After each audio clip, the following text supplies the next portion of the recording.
തിരുവാഭരണം commissioner തിരുവാഭരണം മോഷ്ടിച്ചുകൊണ്ട് പോകുക. എങ്ങോട്ടായി ഈ അമ്പലങ്ങളുടെ പോക്കെന്ന് എനിക്ക് മനസ്സിലാകുന്നില്ല. അത് സുരക്ഷിതമാണ്? എന്താണ് സാറിൻ്റെ അഭിപ്രായം? സുരക്ഷിതമല്ല. പുറമേക്ക് നോക്കുമ്പോൾ എല്ലാം ഭദ്രമായിട്ട് തോന്നും. നമ്മൾ അടുത്ത് പരിശോധിക്കുമ്പോഴാണ് ഗൗരവതരമായ പാളിച്ചകൾ, അതിന്റെ സുരക്ഷാ സംവിധാനത്തിലുള്ള പാളിച്ചകളെ പറ്റി മനസ്സിലാക്കുക. ഒരു സർവേ നടത്താനായിട്ട് ചുമതലപ്പെടുത്തിയിരിക്കുകയാണ്. ക്ഷേത്രങ്ങളിലും പോവും, പള്ളികളിലും പോവും, മോസ്കുകളിലും പോവും. പല ദേവാലയങ്ങളിലെയും, അത് ഹിന്ദു ആയാലും ക്രിസ്ത്യാനി ആയാലും മുസ്ലിം ആയാലും, ദേവാലയങ്ങളിൽ വരുന്ന പണം പലതും അൺഎത്തിക്കലായിട്ട് ബിസിനസ് നടത്തുന്ന ആളുകളുടെ പോക്കറ്റിൽ നിന്നുള്ള പണമാണ്. അൺഎത്തിക്കലായിട്ടുള്ള ബിസിനസ് നടത്തുന്നയാളുടെ പണം ശബരിമലയ്ക്ക് വേണ്ടിയിട്ട് തിരുവിതാംകൂർ ദേവസ്വം ബോർഡ് വാങ്ങരുതായിരുന്നു. വാവരുടെ നട, അവിടെ ഒരു ഭണ്ഡാരവും ഉണ്ട്, ഒരു വാർപ്പും ഉണ്ട്. പക്ഷെ ഇയാൾ പറയുന്നത് എന്താണെന്നറിയോ? കാണിക്കയും ദക്ഷിണയും ഇങ്ങോട്ട് പോരട്ടെ.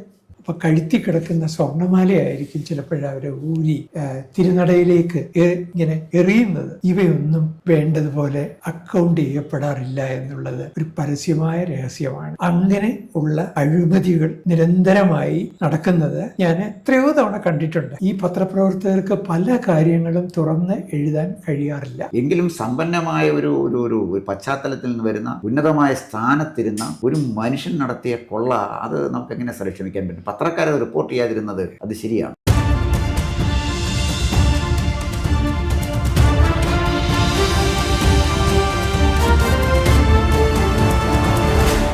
സർ, ശബരിമലയുമായിട്ട് ബന്ധപ്പെട്ട് വരുന്ന വാർത്തകൾ നമ്മളെയൊക്കെ ഞെട്ടിപ്പിക്കുന്നതും ദുഃഖിപ്പിക്കുന്നതുമാണ്. കൊള്ളയുടെ കാര്യമാണെങ്കിൽ ജാതിമത ഭേദമന്യേ എല്ലാവരെയും ഞെട്ടിപ്പിക്കുന്നതാണ്. ഹിന്ദുമത വിശ്വാസികളെ സംബന്ധിച്ചിടത്തോളം അത് വളരെയധികം ദുഃഖിപ്പിക്കുന്നതും വേദനാജനകവുമാണ്. ഈ മോഷണം നടത്തിയിരിക്കുന്നത് ദേവസ്വം പ്രസിഡൻറ്റ്, മെമ്പർമാർ, പിന്നെ അതുപോലെ തന്നെ പൂജാരിമാർ, ഇവർ കമ്മീഷണർമാർ, തിരുവാഭരണം കമ്മീഷണർ തിരുവാഭരണം മോഷ്ടിച്ചുകൊണ്ട് പോവുക. എങ്ങോട്ടായി ഈ അമ്പലങ്ങളുടെ പോക്കെന്ന് എനിക്ക് മനസ്സിലാകുന്നില്ല. സാർ കേരളത്തിലെ ക്ഷേത്രങ്ങളെല്ലാം സന്ദർശിച്ചിട്ടുള്ള ഒരാളാണ്. ഈ ക്ഷേത്രങ്ങളിലൊക്കെ അമൂല്യമായ രത്നങ്ങളും അതുപോലെ തന്നെ അമൂല്യമായ ഒരുപാട് ശേഖരങ്ങളുണ്ട്. സ്വർണ്ണമുണ്ട്, സ്വർണ്ണം എല്ലാ ക്ഷേത്രത്തിലുമുണ്ട്. അപ്പോൾ ഈ നമ്മുടെ ക്ഷേത്രങ്ങളിലെ ഈ അമൂല്യ രത്ന സ്വർണ്ണ ശേഖരങ്ങൾ അത് സുരക്ഷിതമാണ്? എന്താണ് സാറിൻ്റെ അഭിപ്രായം? തുറന്നു പറയുന്നവർ തെറ്റിദ്ധരിക്കരുത്, സുരക്ഷിതമല്ല. ഞാൻ കേരളത്തിലെ ഒരു 2000-ഓളം ക്ഷേത്രങ്ങളിൽ പോയിട്ടുണ്ട്, അല്ലെങ്കിൽ 2000-ൽ കുറയാത്ത ക്ഷേത്രങ്ങൾ പോയിട്ടുണ്ട്. 5 വർഷം ക്ഷേത്രങ്ങൾ പോവുകയായിരുന്നു എൻ്റെ ഔദ്യോഗിക ജോലി. കോളേജ് അധ്യാപകനായിട്ട് ഡെപ്യൂട്ടേഷനായിട്ട് പുരാവസ്തു വകുപ്പിൽ ജോലി ചെയ്യുകയാണ്. ഒരു സർവേ നടത്താനായിട്ട് ചുമതലപ്പെടുത്തിയിരിക്കുകയാണ്. സർവേയും ഡോക്യുമെൻറ്റേഷനും. അതിൻ്റെ ഭാഗമായിട്ട് ഞാൻ ഒരേ ദിവസം തന്നെ ദേവാലയങ്ങളിൽ പോകും. ദേവാലയങ്ങൾ എന്ന് പറഞ്ഞാൽ ക്ഷേത്രങ്ങളിലും പോവും, പള്ളികളിലും പോവും, മോസ്കുകളിലും പോവും. എന്നെ അത്ഭുതപ്പെടുത്തിയ കാര്യം, വളരെ ചിട്ടയോടെയാണ് പള്ളികളിലെ സ്ഥാവര ജംഗമ സ്വത്തുക്കൾ സൂക്ഷിക്കുന്നത്. മോസ്കുകളാണെങ്കിൽ അതിനേക്കാൾ കൃത്യനിഷ്ഠയോടുകൂടി സ്ഥാവര ജംഗമ സ്വത്തുക്കൾ അവരും കൈകാര്യം ചെയ്യുന്നുണ്ട്, സൂക്ഷിക്കുന്നുണ്ട്. എന്നാൽ പുറമേക്ക് നോക്കുമ്പോൾ എല്ലാം ഭദ്രമായിട്ട് തോന്നും. ഞാൻ ക്ഷേത്രങ്ങളുടെ കാര്യം പറയുകയാണ്. നമ്മൾ അടുത്ത് പരിശോധിക്കുമ്പോഴാണ് ഗൗരവതരമായ പാളിച്ചകൾ, അതിൻ്റെ സുരക്ഷാ സംവിധാനത്തിലുള്ള പാളിച്ചകളെ പറ്റി മനസ്സിലാക്കുക. പുറമേക്കെല്ലാം ഓക്കെയാണ്. രാവിലെ അമ്പലം തുറക്കുന്നു, അതിരാവിലെ തുറക്കുന്നു, അത് കഴിഞ്ഞിട്ട് ഉച്ചയാകുമ്പോൾ നട അടയ്ക്കുന്നു, പിന്നെ വീണ്ടും വൈകുന്നേരം തുറക്കുന്നു, രാത്രി വരെ പൂജകൾ നീണ്ടുപോകുന്നു, അത് കഴിഞ്ഞ് വീണ്ടും അടയ്ക്കുന്നു. വാച്ച്മാൻമാരുണ്ട്, വലിയ ക്ഷേത്രങ്ങളിലാണെങ്കിൽ ഒന്നിലധികം വാച്ച്മാൻമാർ, സെക്യൂരിറ്റി സ്റ്റാഫ് സംവിധാനങ്ങൾ എല്ലാം ഉണ്ട്. അതുപോലെ തന്നെ മൈനർ ക്ഷേത്രം പറയാൻ പാടില്ല, പക്ഷേ ഈ ഔദ്യോഗിക രേഖകളിലെ ഒരു പ്രയോഗമാണ് എല്ലാ ക്ഷേത്രവും മേജറാണെന്നുള്ള അഭിപ്രായക്കാരനാണ് ഞാൻ. ഈ മൈനർ ക്ഷേത്രങ്ങളിലെയും പിന്നെ വേറൊരു പേരുണ്ടായിരുന്നു, ഭാഗ്യവശാൽ അത് മാറ്റി, പെറ്റി ക്ഷേത്രങ്ങൾ. വളരെ നിർഭാഗ്യകരമായ ഒരു തരംതിരിവാണ്. അത് CP നായരാണ് ആ പ്രയോഗം അതിൻ്റെ രേഖകളിൽ നിന്ന് മാറ്റാൻ ശക്തമായിട്ട്, അദ്ദേഹം ദേവസ്വം കമ്മീഷണറായിരുന്ന കാലത്താണ് ആവശ്യപ്പെട്ടത്, അത് നടപ്പിലാക്കിയത്. ഇപ്പോൾ ഏതായാലും മേജർ മൈനർ എന്ന് പറയുന്ന രണ്ട് വിഭാഗങ്ങളിൽപ്പെട്ട ക്ഷേത്രങ്ങളാണ് ഉള്ളത്. അത് ദേവസ്വം ബോർഡിൻ്റെ കീഴിൽ. ദേവസ്വം ബോർഡിൻ്റെ കീഴിലല്ലാതെ സ്വകാര്യ ക്ഷേത്രങ്ങളുണ്ട്. അതിന് നമ്മൾ പറയുന്നത് പ്രൈവറ്റ് ദേവസ്വം ടെമ്പിൾ, പ്രൈവറ്റ് ക്ഷേത്രങ്ങൾ. ഇപ്പോൾ ഉദാഹരണത്തിന് വളരെ പ്രശസ്തമായ ആറ്റുകാൽ ക്ഷേത്രം ദേവസ്വം ബോർഡിൻ്റെ കീഴിലല്ല, അത് പ്രൈവറ്റ് ടെമ്പിളാണ്. പനയന്നാർകാവ് അത് പ്രൈവറ്റ് ടെമ്പിളാണ്. മാടായിക്കാവ് പ്രൈവറ്റ് ടെമ്പിളാണ്. അവയൊക്കെ മറ്റൊരു സംവിധാനത്തിലാണ് അവയുടെ ഭരണ കാര്യങ്ങൾ നടക്കുന്നത്. ഞാൻ പറഞ്ഞു വരുന്നത്, എനിക്ക് അതിൻ്റെ വിഷയത്തിലേക്ക് വരട്ടെ. മേജർ ക്ഷേത്രങ്ങളിലെല്ലാം തന്നെ ഭണ്ഡാരങ്ങളുണ്ട്, അതായത് ട്രഷറികൾ.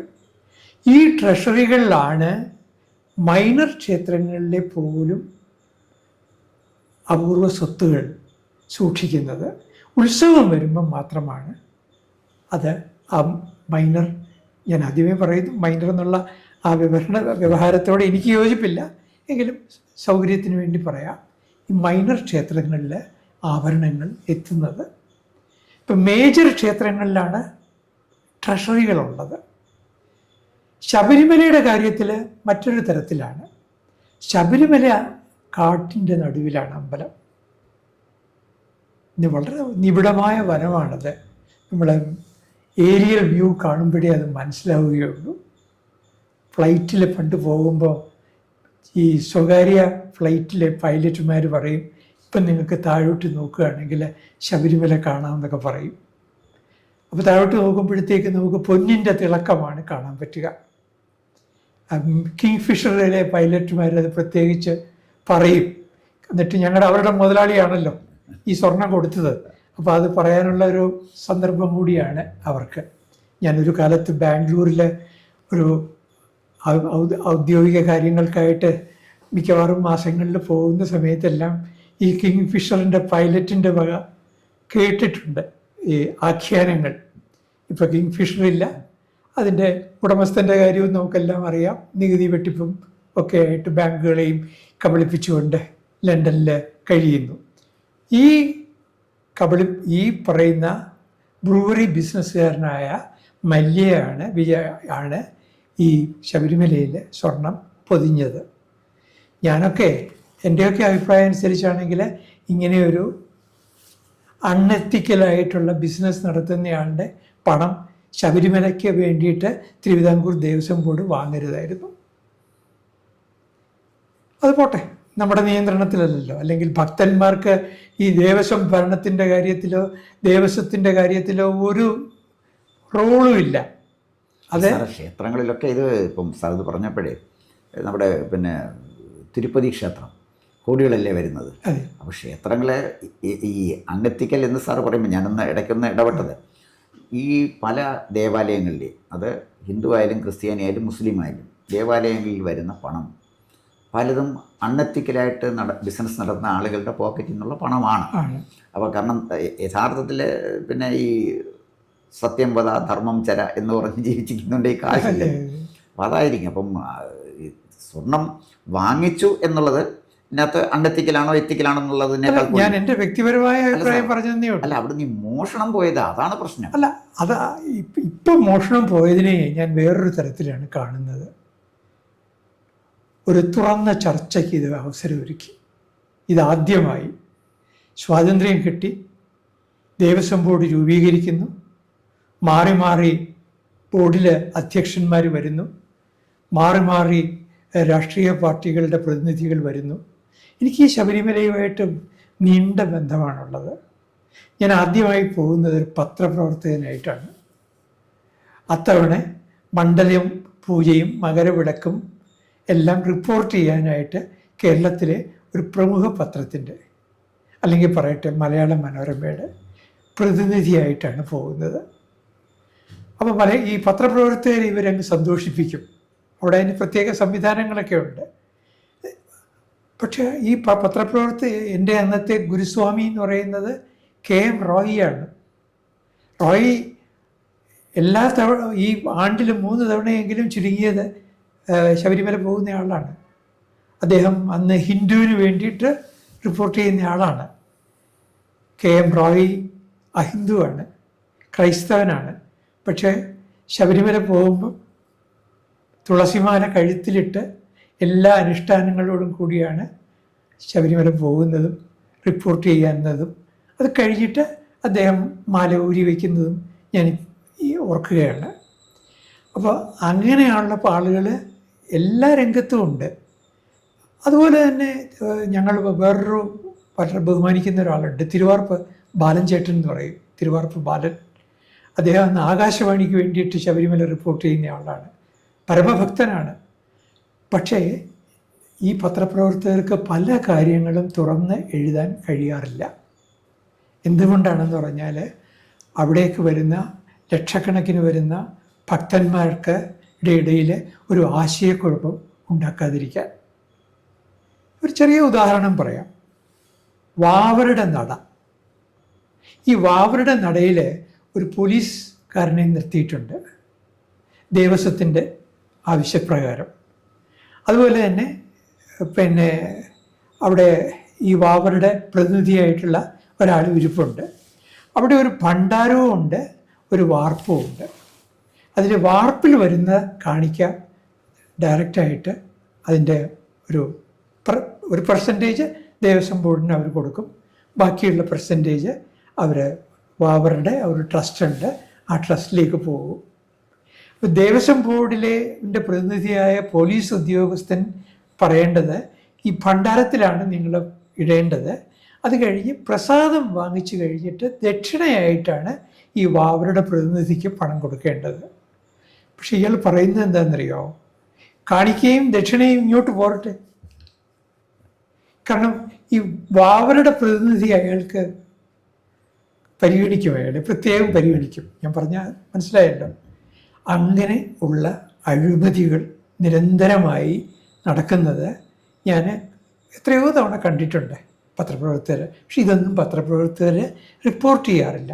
ഇനി അവിടെ നടക്കുന്ന മറ്റൊരു കാര്യം, ഈ പലപ്പോഴും ഈ ആന്ധ്രയിൽ നിന്നോ അല്ലെങ്കിൽ കർണാടകത്തിൽ നിന്നോ വരുന്ന ആളുകൾക്ക് ഈ മകരവിളക്കിൻ്റെ മുമ്പ് അവിടെ എത്താൻ കഴിയില്ല. പണ്ടത്തെ കാര്യം പറയുകയാണ്. അപ്പോൾ അവർ ചിലപ്പോൾ ഇത് കഴിച്ചിട്ടായിരിക്കും വരുന്നത്. മകരവിളക്ക് കഴിയുന്നതോട് ഏതാനും ദിവസങ്ങൾ കഴിയുന്നതോടെ അവിടെയൊക്കെ മിക്കവാറും വിജനമാകും. ഈ സമയത്തും വരുന്ന ഭക്തന് അവർ തിരുവിതാംകൂർ ദേവസ്വം ബോർഡിനെ കാണുന്നത് ദൈവത്തിനെ പൊന്നുപോലെ കാത്തു സൂക്ഷിക്കുന്ന ഒരു സംഘമായിട്ടാണ് കാണുന്നത്. സ്ഥാപനമായിട്ടാണ്, സംഘമെന്നല്ല, സ്ഥാപനമായിട്ടാണ് കാണുന്നത്.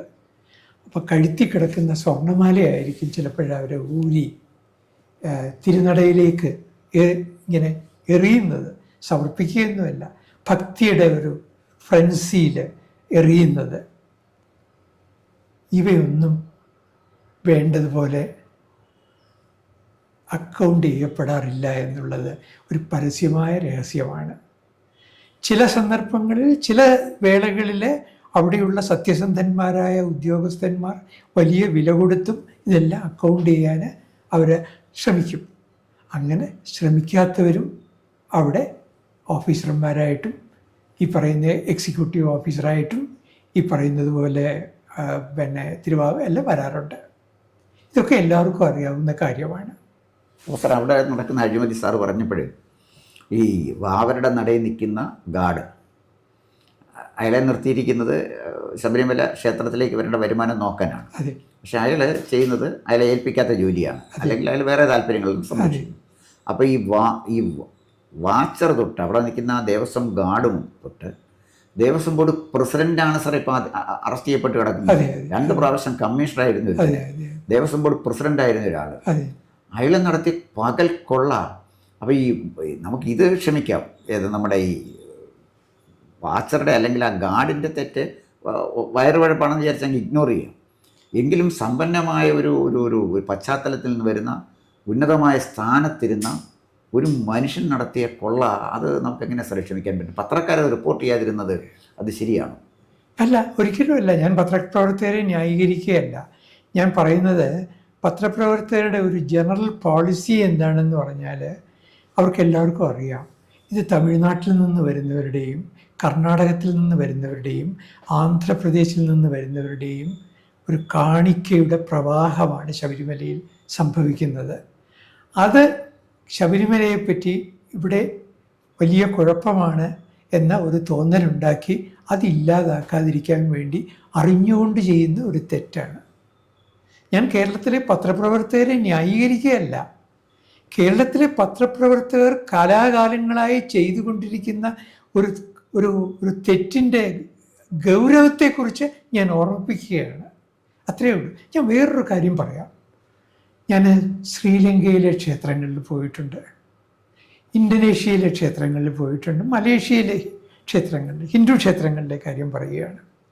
ഈ ശ്രീലങ്കയിൽ ചെന്ന് കഴിഞ്ഞാൽ ഈ ക്ഷേത്രങ്ങളിൽ അവിടെ ഒരു കതിർഗാമ എന്ന് പറഞ്ഞ് നമ്മുടെ ശബരിമല പോലെ തന്നെ കാടിൻ്റെ നടുവിൽ ഒരു അമ്പലമുണ്ട്. കതിർഗാമ സുബ്രഹ്മണ്യനാണ്, മുരുകനാണ്. ആ മുരുകൻ്റെ അമ്പലത്തിലേക്ക് ബുദ്ധമതക്കാരും പോകും, ഹിന്ദുക്കളും പോകും. ബുദ്ധമതക്കാരായ ശ്രീലങ്കക്കാരുടെ വിശ്വാസം എന്താണെന്ന് പറഞ്ഞാൽ ഈ സുബ്രഹ്മണ്യൻ ബുദ്ധൻ്റെ ഈശ്വരനാണെന്നാണ്. സിലോണിലെ ഒരു ആചാരം പറയുകയാണ്. 22 കിലോമീറ്ററോളം കാൽനടയായി നടന്ന് ചവിട്ടിയാണ് ഈ കതിർഗാമയിലെ ക്ഷേത്രത്തിൽ പോകുന്നത്. ഇപ്പോൾ അവിടെ വാഹനം എത്തി.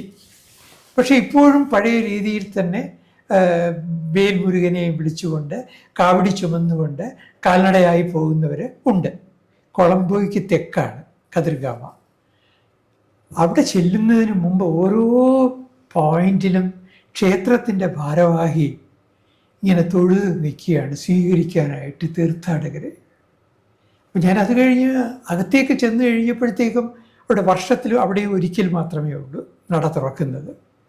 അവിടെ എത്തിക്കഴിഞ്ഞപ്പോഴത്തേക്കും ആ ട്രസ്റ്റീസ് എല്ലാവരും കൂടി വെളുത്ത വസ്ത്രമൊക്കെ ധരിച്ച് അവരിങ്ങനെ പുഞ്ചിരിച്ചുകൊണ്ട് ഈ വരുന്ന യാത്രക്കാരെ, കാൽനടക്കാരുണ്ട്, വാഹനങ്ങളിൽ വരുന്നവരുണ്ട്, അവരെ സ്വീകരിക്കുകയാണ്.